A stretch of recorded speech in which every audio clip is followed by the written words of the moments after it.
Congressman, you heard Robert Mueller won't be handing down any additional indictments, according to a Justice Department official. Does that suggest to you that this report will vindicate the president? I think what the report will do will set out the prosecutorial decisions, which cases he felt he had proof beyond a reasonable doubt and took to indictment, and which cases he felt the evidence may have been clear or convincing or preponderance, or the evidence was not sufficient to take to a jury. But it's important for people to realize that those are the criminal issues. The counterintelligence issues, though, are a separate and fully independent and important matter. This began as a counterintelligence investigation, that is, an investigation into whether the president or others around him were acting as agents of a foreign power, either wittingly or unwittingly. And it's going to be very important that that evidence be shared with the Congress. And indeed, there's a statutory obligation for the Justice Department to do so, so that we can make sure the country is protected, whether it amounted to proof beyond a reasonable doubt or not. So be specific, Congressman. Tell us what you're going to be looking for when you get this report. Well, first of all, we want to make sure the report is made public in its entirety. The House voted overwhelmingly to do it.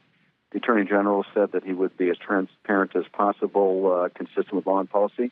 That means making the whole report public, so we're going to insist on that.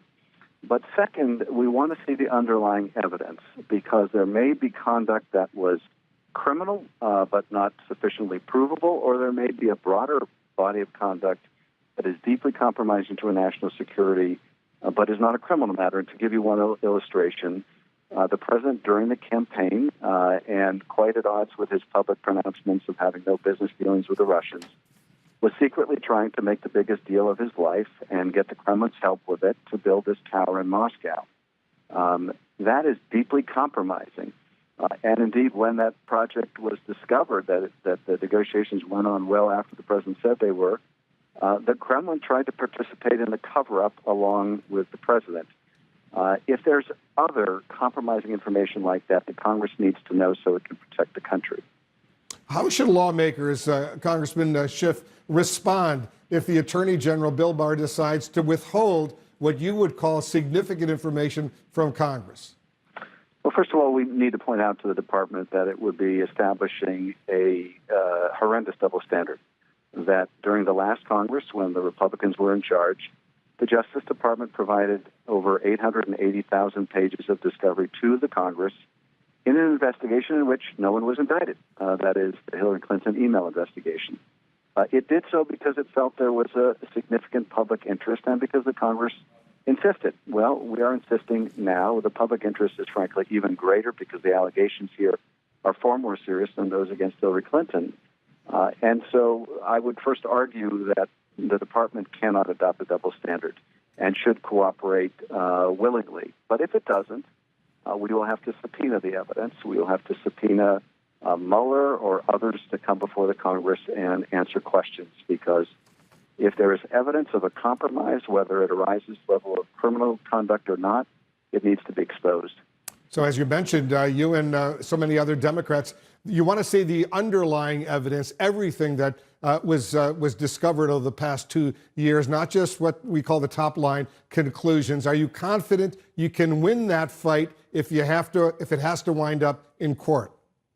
I am confident we would win that fight, because the department has demonstrated over the last 2 years that its policy is consistent with that kind of disclosure, that it gave those hundreds of thousands of pages of discovery in the Clinton investigation to the Congress because there was a public interest and need to know. And that need is far greater here. In the case of Hillary Clinton, who did not become president, there was little risk of a cover-up.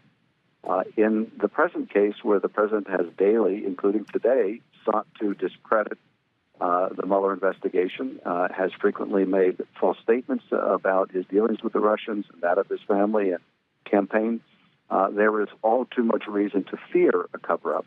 And for that reason, the department really needs to be transparent. And so ultimately we're going to prevail. I would hate to be the department lawyers arguing to court that somehow a policy that allowed them to provide voluminous discovery in the last Congress prevents them providing answers to Congress now. What are the outstanding questions that your committee, the House Intelligence Committee, for example, will continue to investigate regardless of what the Mueller report reveals?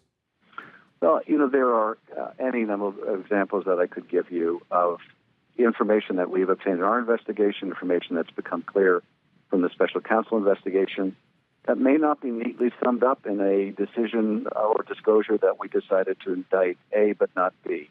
And to give you an illustration, we know that Paul Manafort was providing polling data to someone linked to Russian intelligence. Now, that may not have shown up in an indictment, but nonetheless, it raises profound questions about why the presidential campaign of Donald Trump was providing polling data, apparently detailed polling data, to someone linked to Russian intelligence. That is just one of the great many of unanswered questions, and if they're not answered, then we're going to have to answer them. We're going to have to find the truth. And I would say this in terms of the administration, which at least professes a desire for Congress to work expeditiously on its investigations, the degree to which they're transparent and provide this information from the Justice Department will greatly facilitate our ability to work swiftly. If we have to completely reinvent the wheel, it will obviously be far more time-consuming and difficult. Will you call Robert Mueller to testify before your committee, Mr. Chairman? And if you do, will it be behind closed doors or public? If necessary, we will call Bob Mueller or others before our committee. I would imagine that the Judiciary Committee may call the Attorney General before its committee if necessary. At the end of the day, the Department is under a statutory obligation to provide our committee with any information regarding significant intelligence activities, including counterintelligence. And it's hard to imagine anything more significant than what Bob Mueller has been investigating. This began as a counterintelligence investigation by the FBI. It began as the same in our committee, and we have a right to be informed, and we will demand to be informed about it. As you know, very sensitive information is sometimes passed on to what they call the Gang of Eight, the Democratic and Republican leadership of the intelligence committees, the leaders of the House and Senate, on a very, very confidential basis. Usually it's the most sensitive classified information. Would that be adequate as far as you're concerned, some of the most sensitive counterintelligence, intelligence-related information that Robert Mueller may have collected? Would that be okay if it's just passed on to the so-called Gang of Eight? And you're a member of the Gang of Eight. I am a member of the Gang of Eight, but no, it would not suffice for the heads of the agencies simply to come in and tell 8 members of Congress what happened. Now, there may be a select subset of information that they feel they can only share because of the very sensitive sources which derive the information. But the volumes of information that the special counsel has found, that needs to be shared with the whole committee so that we can evaluate what steps have to be taken to protect the country if there's compromise. And so, no, this is not something that can simply come in on an afternoon and brief the Gang of Eight and think, okay, we're done.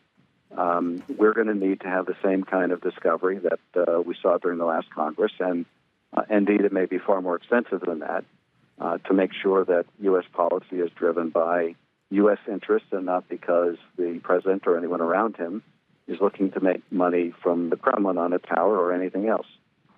Congressman Adam Schiff, the chairman of the House Intelligence Committee, you're going to be very busy beginning this weekend when presumably you're going to be getting this report, or at least the principal conclusions from the Attorney General. Thanks so much for joining us. Thank you.